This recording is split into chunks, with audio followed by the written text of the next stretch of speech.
We've had a look at some basic blends. Let's look at something real premium. That's coming right up.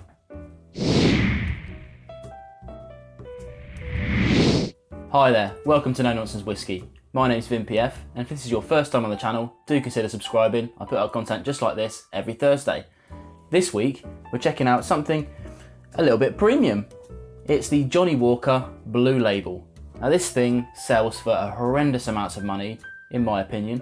Roughly 130 to 150 UK pounds, do the conversions.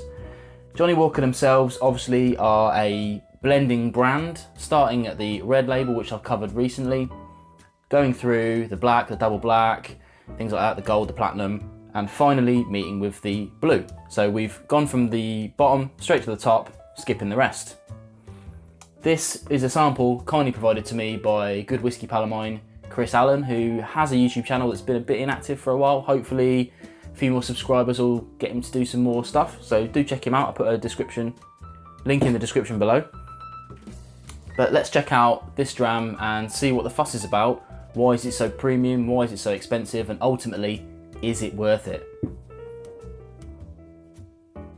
So, 40%, bit of a shame, but it's said to contain things that are really quite old.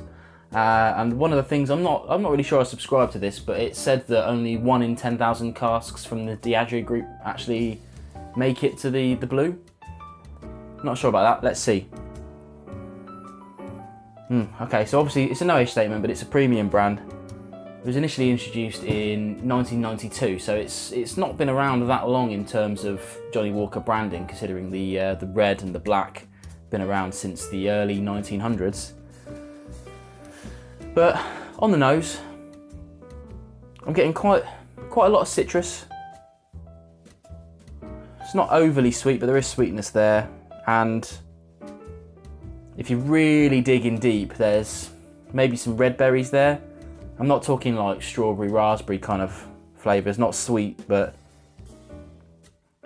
literally those little small red berries on the palate. Now, interestingly, it's a bit of a weird thing to say, but it is super smooth.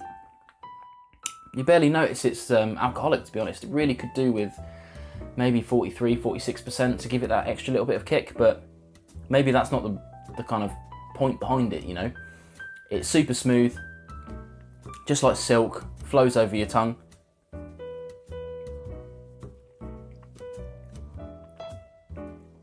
Really, not sure that there's much smoke there.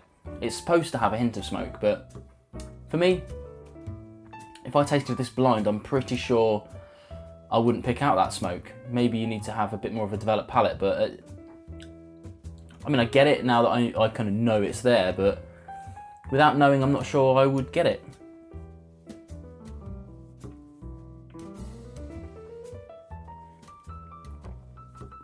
In terms of finish, kind of a peppery zing, and I would say medium long. It's got a lot going on for it in the finish, and I think that's actually where it shines. When you're drinking it itself, not a lot's going on. You then swallow, and that's where the flavours are there. Then what's left on your tongue after that, pepperiness, a little bit of spice, and maybe that kind of hint of smoke that they're talking about. Interesting one. It smells and finishes better than it tastes.